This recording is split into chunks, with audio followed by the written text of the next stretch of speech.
about parenting in uncertain times. And these are quite uncertain times. And I have here with me Jeannie Dawkins. She is a coach of parents with kids with family special education coach and support and advocate. Let me introduce you to Jeannie and have her tell us a little bit about what she does, so we know her as a person and who's in her family and how she identifies. And let's learn a little bit about Jeannie. Hello, everyone. So I'm Genie Dawkins. I am a family special education coach, and I have a best award-winning podcast called The Parenting Cipher. And The Parenting Cipher. yes, That's Cipher. yes. I love it. The reason why I came up with the Parenting Cipher is I'm using the cipher in two ways. So you have the regular definition of a cipher, which actually means decoding. Right? Mhm. And then you have the other one, which for African Americans in hip hop, which is where I was growing up in the beginning of it, B boys would get in a circle and they would form a cipher, which means someone is doing something and everyone else gets to build up off of that. And that's why I call it the cipher, because Mhm. what I noticed is that parents aren't talking to each other. Like we're kind of like siloed in our journey with our child. So because we're not actually sharing, we're not in spaces to be talking, a lot of times other parents are missing out. And when I was on my journey, so everyone, I have four neurodiverse children. And Or how old are they, Jeannie? they are, oh my goodness, one is 29, one is 26, 17, and 13. Oh, bless you. And my two oldest, those are my stepchildren. And I have always been an advocate of educational equity.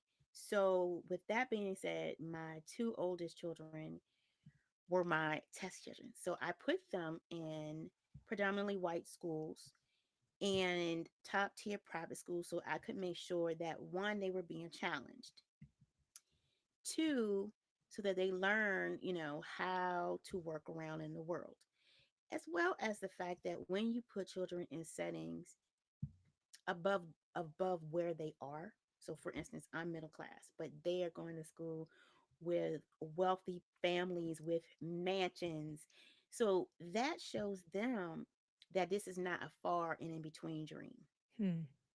So what happened was my daughter went to a top tier private school, all girls, and she was doing okay till she wasn't. And they were like, we don't know what's going on. We don't know what's going on. And I would say, well, can you tell me what to do? And they would say, we don't do that. And in eighth grade, she started to fail. And here's the thing, when she started to fail, I got on WebMD and started putting in symptoms. Hmm. They pointed me to where I needed to start getting her tested. And we ended up just getting one testing for audio processing, and then we ended up and people are so nice. And then that tech person told me, you should just get her a neuropsychological evaluation.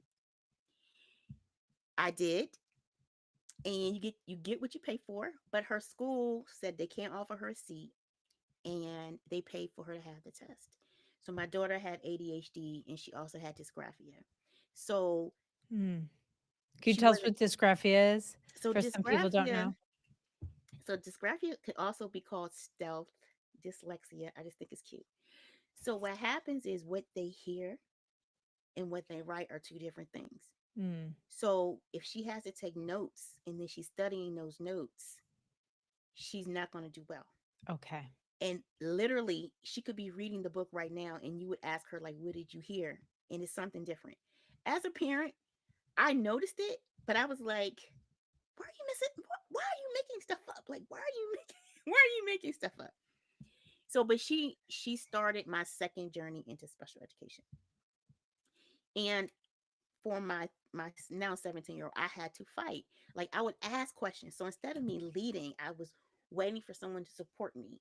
And what I discovered is school systems are overwhelmed and they don't want to support you. They want to say, I'm already supporting you. You don't need anything else. So when I got my son's neuropsychological evaluation, and that's for anyone who's listening, if you have doubts or thoughts about your child might have dyslexia, they might have ADHD, always ask for a neuropsychological evaluation. You don't just want what the diagnosis is. You want to know how it's affecting their ability to learn. Okay, so that's what that does. That evaluation sh- describes or like it it's transparent how they are processing. You Yes. mean, right? Yes. So How their it brain is processes. how they so what's their memory index? What's their attention span? Where are they currently? So for instance, my daughter has ADHD. Her attention span is short. Her memory index is short. Memory index also has recall. So if you have a child who you just told them something and you're like, what did I say? And they're like, I don't know.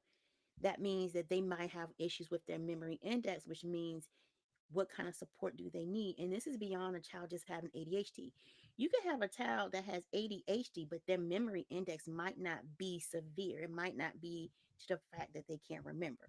I can imagine that schools and parents get really frustrated when it's a limitation that's not them being obstinate or something. You know, I can imagine a school and a parent thinking that that child is just being oppositional Yes, yes. when they're like, "I don't know what you just said," you know? That Ex-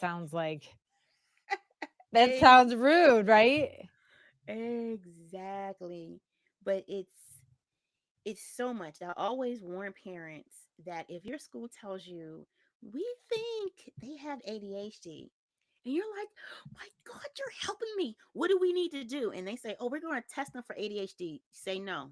Say, I want a neuropsychological evaluation.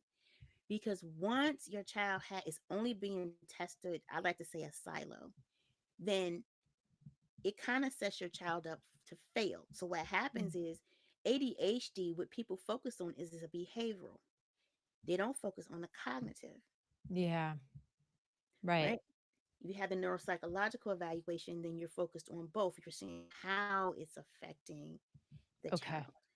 So, Would you recommend like I'm thinking my kids are adults now and I'm like, "Can we still do that?" yes, They still adult. might need that. I had a psychologist who does the testing tell me there's 3 periods in your lifetime that you should get the test. And she was like 6, 16, and 60. Oh, I was like, what? 60. 60. Listen, Jody, I'm gonna tell you why this is so like mind blowing. Okay. So she said 60 because then you are able to see how your mind, your cognitive skills are either decreasing or stabilized. So later on, let's say, God forbid, you get dementia. If you have that neuropsychological evaluation, they can compare the results. I was like, what? She was like, yeah, people don't know. She was like, everyone, 6, 16, and 60. 16 is important What about like because 25? you could do it at any time, but she's like, those are your benchmarks. Yeah. 6, because you're just developing. 16, because if you do have a diagnosis, that diagnosis goes with you to college. So you can get accommodations. Yeah. And 60, because you have dementia. And no one, basically, if you have dementia, let's say you get it at 75, and they're like, oh, this is where you are. Um, we don't Y know how long it's going to take for you to get to the worst because they don't have anything Right, showing. there's no benchmark, but if you No get it at benchmark. 60, there's a benchmark. That's great. That's great. So, understanding that must have changed not only how you approached and advocated for them in the education system, but also how you parented. Yes. Yes, yes, yes. So before everybody, I had to get rid of my parental guilt. It took me a couple of years. So with my youngest Oh, daughter, I would say she would be writing, she would be doing her work, and she would freeze. She would just stop and freeze. And I would be like, why are you having these Barbie moments? I would say stuff like that to her. Why are you making like such do you say Barbie moments? Barbie moments? Like a Barbie doll, how they freeze? right? And I look back, I was like, oh my God. And I would say stuff like, what are you not understanding? Why are you making stuff up? I would tell her, like, why are you making stuff up? And even though I noticed little things like she would write a sentence and I would read the sentence and I was like, what is happening? And I would say, tell me what you wrote. And she would tell me something totally different. I Mm. felt bad about that. Now, one of her other diagnoses was anxiety. I felt guilty about that because one thing I learned about anxiety was the fact that sometimes as a parent, the things that we say that we think is affirming actually comes across to her as though I'm brushing her anxiousness away. I'm saying it's not a big deal because I'm not going there with her. And I Mhm. felt bad about that. So everybody, I'm the type of person, anytime I get a report and I'm looking for how can I make it better. If you say my child has anxiety, let me go learn about that. If you say my child has dyslexia, let me learn about that. Um, I dealt with my guilt. We got to move forward. So I am different. How did you deal with your guilt? I, I have the 17-year-old and the 13-year-old. And we came to a moment with her when she got diagnosed. She made a decision. She was like, I can't pivot. Like, I can't pivot. I don't want to leave this school. I think I'm gonna go live with my stepmom. And I realize now with my supporting myself that I actually had like a little mini breakdown. But I also knew that she was using her agency Mhm. and that she had made a decision and I was to respect that. So when I had my other two, what I started to do is listen more. And so for everyone that knows, my younger children have dyslexia and autism, and my 13-year-old has an audio processing Mhm. diagnosis. So once I fought for them, that's when I really started digging in. And I parent differently with them is because I actually listen, Jody. Mm, Like I actually we listen. I feel like our culture doesn't train us to listen. And it might maybe I mean, I know, No, I think American culture, we're not taught to listen right? to our No. kids. We were taught Um, to like fix or like be afraid, so you have to fix it or tell them what to do or yeah. Ask questions, and I remember they would always say it started with my 17-year-old. They would say stuff like, um, "We think he should stay back in kindergarten. It's not anything, cognitive. We just think he's immature." By the time we got to second grade, and he was in the Chinese immersion, and he could speak Chinese, Hmm. but he was withdrawn. He started to eat more. Um, he wouldn't talk often, Hmm. and he was getting bullied. And I started having concerns because education is my thing, and I had to really fight to get him tested. And even once we had the results, they wanted to brush him off. And one person I spoke to, she said something to me, and she was like, "If your child ever has a diagnosis for reading, you don't go in there saying that diagnosis. You go in there saying dyslexia." And the other thing she told me was like, if they tell you this, then go do that. I went and got additional testing. I took him to a psychologist. She looked at his testing. So for everyone who doesn't know, a lot of times with children with autism, there's a deviation. When a deviation for him looked like a child who couldn't read, but his reading comprehension was like fifth grade and he was at second grade. That Hmm. deviation is too wide. She was like, I want you to go get him additional testing, come back. He's autistic. Now, it took me a minute to embrace that because Yeah.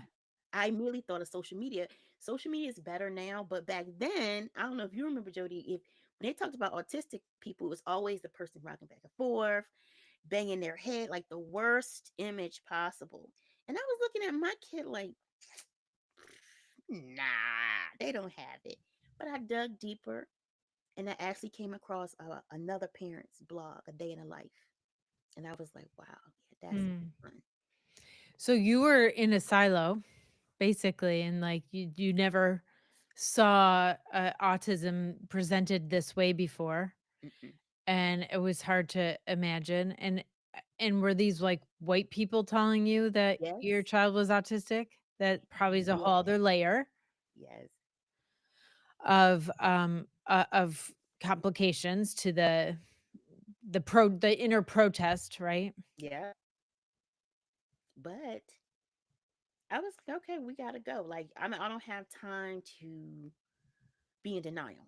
Mhm, Like the very first book I wrote was called Not My Child. I did it for a reason because actually my 29-year-old, he was in a high tier private school and they kept telling me he can do more. We think that he should be tested. And unfortunately, a lot of times in my community, we look at report cards, and if they're not failing, then they're fine. Like, why are you trying to tell me that my child needs to be tested for something? He's not failing.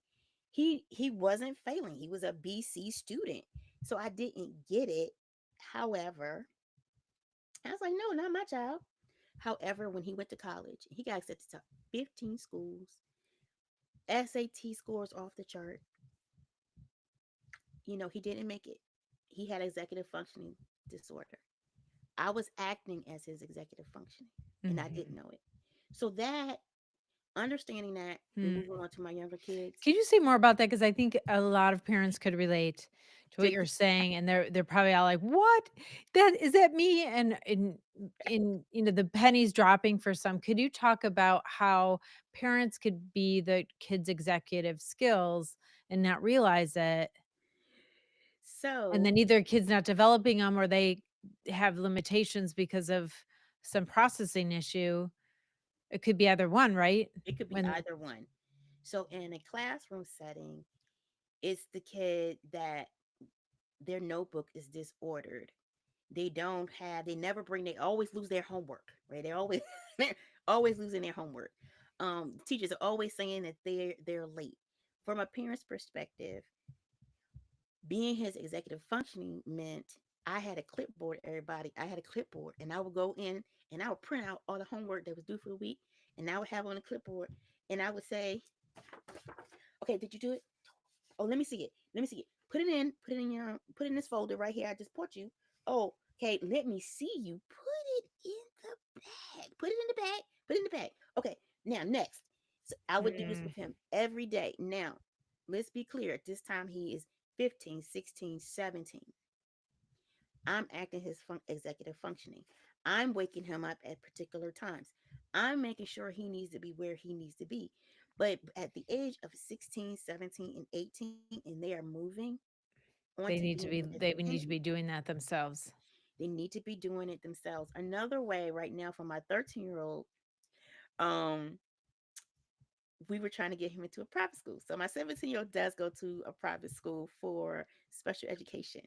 And there are two different kinds of special education schools. You have special education schools that are medically based, and then you have them that are education based. Okay. My 13-year-old went to one who was medically based. So we did a bunch of like remediation outside of the school. So we applied to his older brother's school, and they tell me, oh, we need him to be more independent. I'm like, you mean independent? I don't understand. What does that mean? What does that mean? Um, when he started at another school, he we did leave, but it was nothing about academics. It was social things. Um, and then he's doing microschooling now. I realized what they were talking about when they said independent learner. So independent learner means that the teacher is assigning them something. They are listening, they get it, and they know what they need to do, and they do it. Okay. A non-independent learner, they get everything, and they will say, "Hey mom, hey dad, can you tell me the answer to this? Hey mom, hey dad, I have homework. Can you help me? Well, what do you need help with? I don't know. They just told me to do this." And pause. To support them with being independent learner, it should be, "Hey mom, hey dad, I want to help you.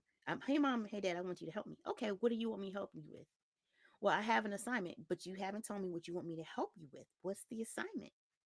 Oh, I didn't read it. You need to go and read the assignment, look it over, Come back and tell me how can I support you? Now you have an independent learner. Okay. Had Yeah. to learn that one. I just learned that Yeah. one. Okay, so tell us about, so you've written how many books? 6? So I've written 2 books. Oh, 2 books. So I have the Not My Child, which is really short book to help any parent who doubts their child needs a diagnosis to requesting it, understanding the Okay. neuropsychological evaluation, and going in a meeting and getting what you need. But then I also have the Joyful Family Planner, which is different. So it is the one-stop shop for parents, meaning that it's space for your goals, your child's goals, right? Throughout every day. But the thing that I love the most about the journal is that it has quotes, but every week I kind of have a challenge. I have a challenge for parents, and then I have family challenge. The challenge for parents is for you to look at yourself and your child, right? I like to call it seeing to me, which Mm. means 9 times out of 10, your child is just a mini you. But we're so busy adulting, we cannot remember the younger version of ourselves. Mm. And so I have prompts for you to remember the younger versions of yourself. Can you give me an example? So, for example, I have a prompt that says, "When when people say mean things to me, I used to feel this way. When people say mean things to my child, this is how they feel." Mhm. Um, One thing as parents, which I learned in my journey, was that as parents, we forget our child is with us, but they are really with us on our journeys without any context at all. So that means, and remember, kids are always about themselves. So if mommy and dad getting divorced, it's because of me. If my mom is super tired, it's because of me. Oh, we don't have any money, it's because of me. However, you can in your journey with your kids is always take time to explain things to them. They'll understand it, but it needs to be said because as they get older, that's when they have, I don't want to use the word trauma, but that's when they kind of like get little things. Like I have a money issue. I have a credit card issue. I have a credit card issue because my parents, I'll never forget when I was a kid, I answered the phone and there was a creditor on the phone and he threatened me. He was like, "Yeah, and you're gonna lose your parents gonna lose their house and you're gonna blah." And ever since then, I'm real tentative. I have credit cards, but I'm real tentative with using them as an adult who's done the work. And when I say done the work, everybody, I mean I got a therapist, you know, to really work through a lot of things that as children we have this perception on things based on our parents' journey without context. Right. So one Like, of the we things, think everything's our fault. We take over responsibility for things that go on in their life or for their behaviors. Yeah, I see it all the time with my clients. Absolutely. yeah, it's a thing. But the other part is it has family parts. So like for instance, one of my favorite ones is the dance challenge. And in the dance challenge, you pick your music and then you let the kids pick their music and you just dance. So Oh, each fun. little prompt is supposed to, one, for you to take time to relearn who you are not as a parent. We kind of like move who we are up under the parent role a lot of times. It's And like if the you're priority. I know. But as a if you have neurodiverse children too, it really is just like it can be overwhelming, and you can find yourself in this cycle of you're just doing. It wasn't until my son, he kept apologizing to me. He's like, "I'm sorry, mommy." I'm like, "What you apologizing for?" "I'm sorry, mommy." And I'm like, "What's he apologizing for?" And then I realized the He's reason why he taking kept telling me, responsibility. because I was tired. Like my kids had like so many different therapies on Fridays, and I would literally be falling asleep in the room. My son was going to a tutor 5 days a week. I live in DC. We were going to Montgomery County every day. I was exhausted, and I was going through a divorce. So I was just exhausted. But to him, all he sees that mommy is tired. Mm. And that just kind of made me, reflect. So that's why I made the journal. I was Then you just like, probably had the guilt of the divorce too. That too, but talk to your kids. Any brief way you can do it, no matter what their age is, reaffirm to them that this is not your fault, right? And once they get Yeah. older and it's about money, talk to them about money. Read about money mindset. Mm. I tell my kids we're never broke. We That, never broke. We have a that's a budget. good next book. I should write a book about that. Like how to parent so your kids don't have money issues. Well, I wanted to ask a couple more questions. One is what do you usually when you're serving your clients, what are you usually helping them with? Like what do they come to you for? At what part of Well, their journey are you like the perfect person to show up for them and really help guide them? so when they come to me, usually they know something's missing in the IP. Right? They know something's missing, and the school keeps telling them this is all we can do. When I come on the scene, I review neuropsychological evaluations, and guess what? If you don't have one, that's okay. I'm going to fight the school To to get you to on. make them pay for you to get one, right? I'm looking at grades. I'm looking at all these things, and then I figure out how to make it better to serve them. But in the meantime, I'm also supporting the parents, Yeah. because as a parent, you have a report and they say, "Here you go. This is what your kid has." All right, and you're like, "Okay." You put it to the side.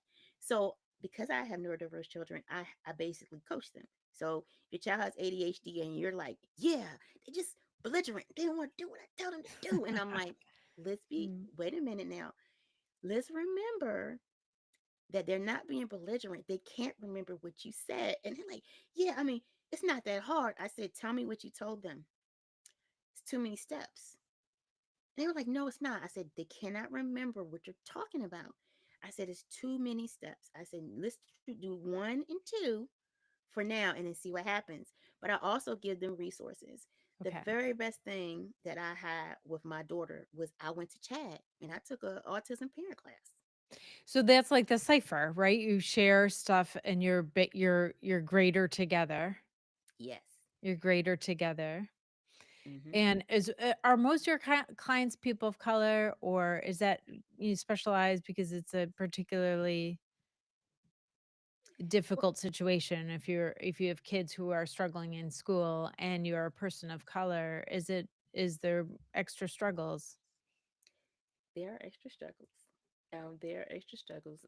Just because you're navigating a space um of bias sometimes, but Mhm. and I'm gonna say bias as far as race and education. So Yeah. you have studies that state like this is the norm. So don't expect anything more. Like this, they're gonna just throw your child, in within the data. So most of my clients are parents of color because they don't know how to ask, they don't know what to ask. Most often it's a conversation. So if y'all don't know, I am very personable.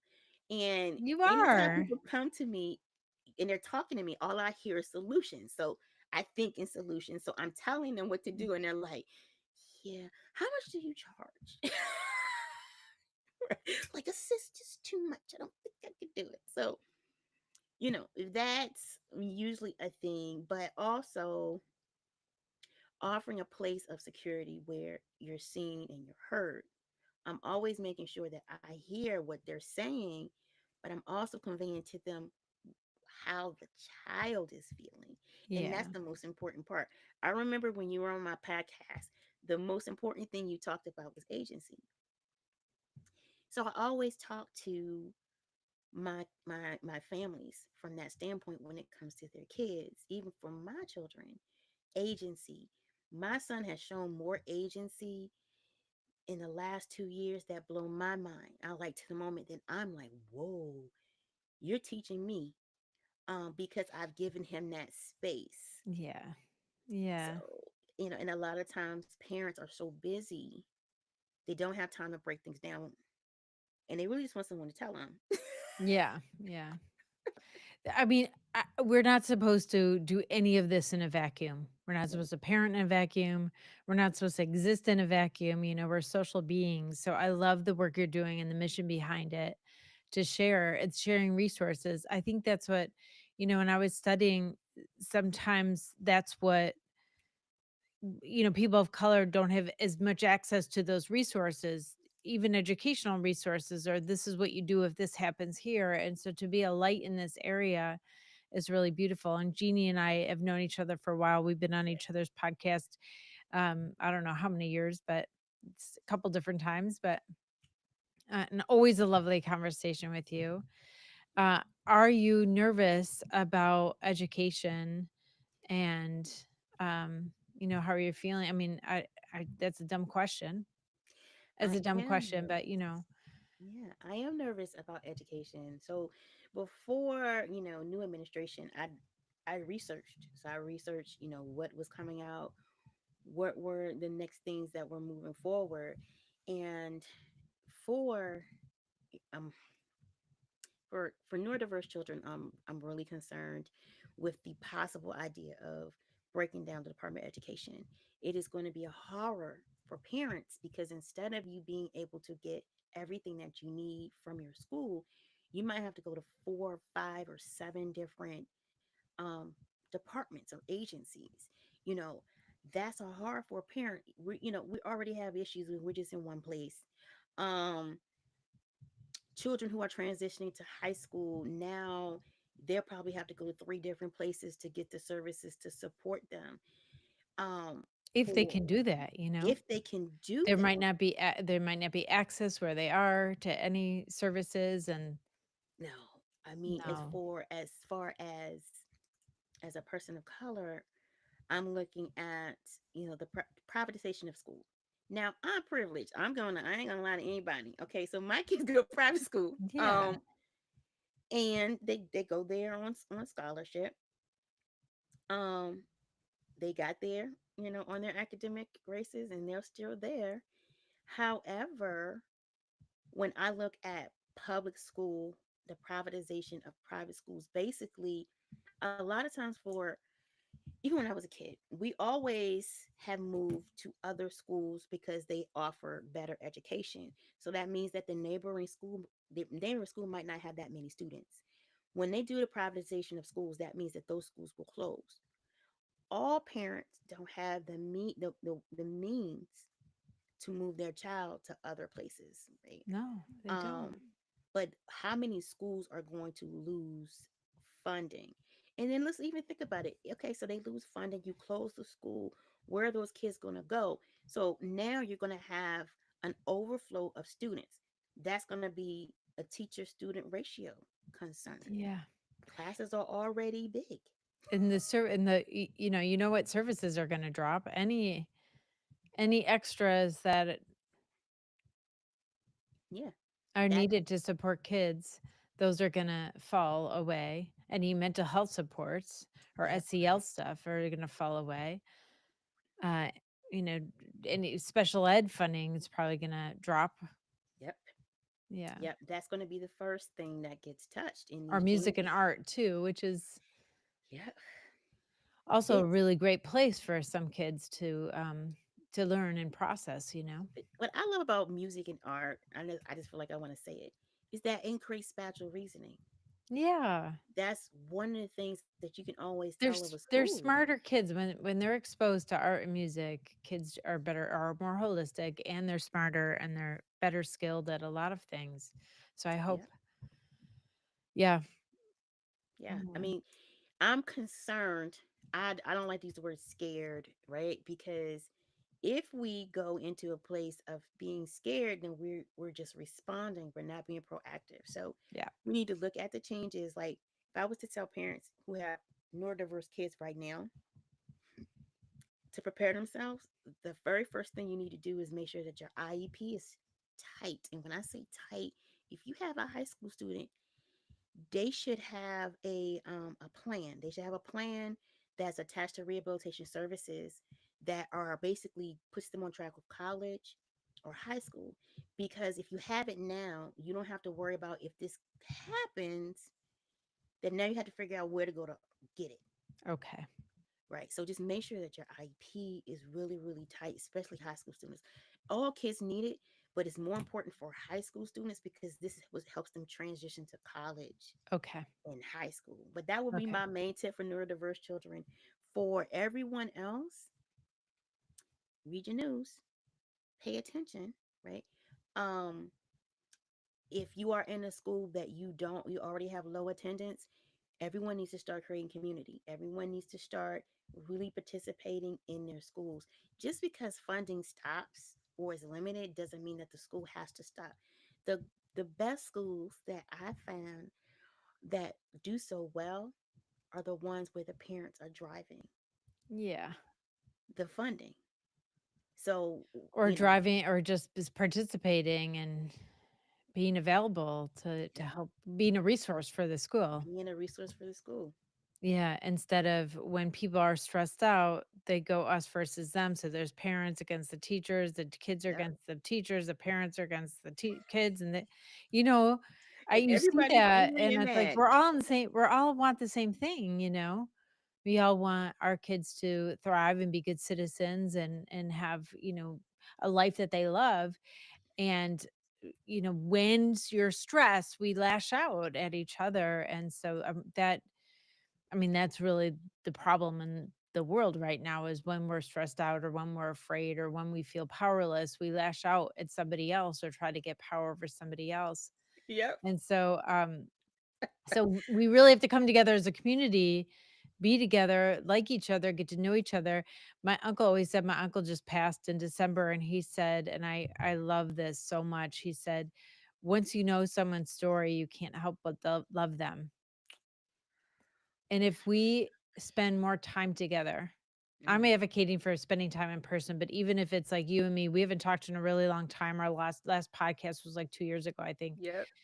And if we spent time together and we learned, I think in the other conversations we weren't talking about your kids so much, but I get to know you a little bit more and a little bit more. We have to keep doing this and Yes. getting the message out there that connecting It's important. is is the way that you feel secure, Yep. and then you don't try to get power over somebody, and then that's how we create that equity and equality and We can't. kindness.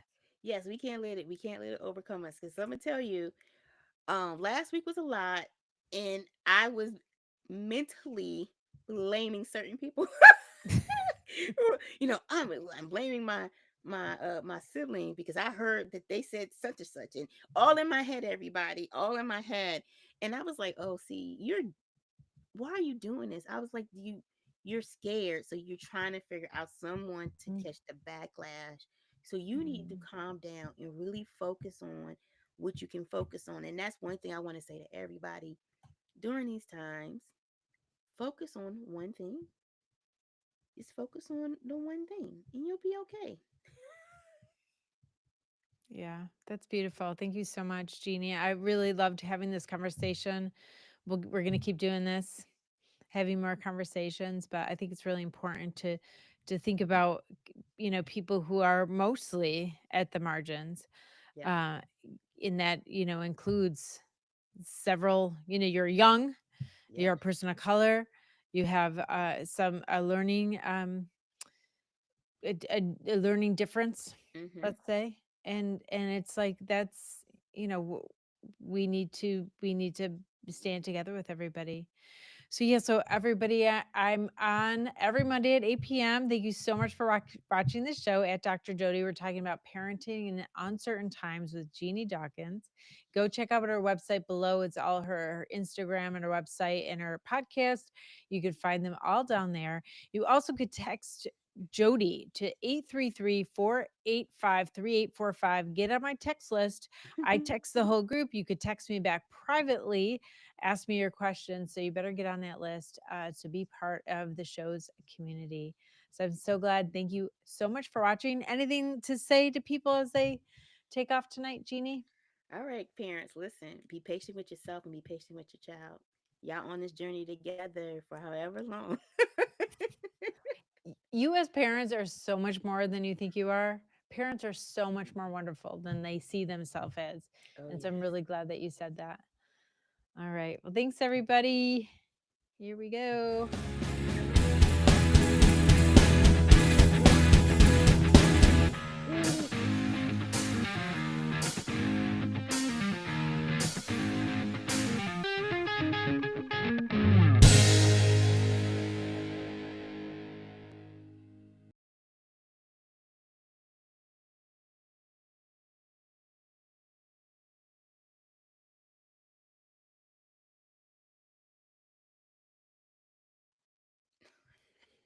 Hello. Hello. How have you been? Good.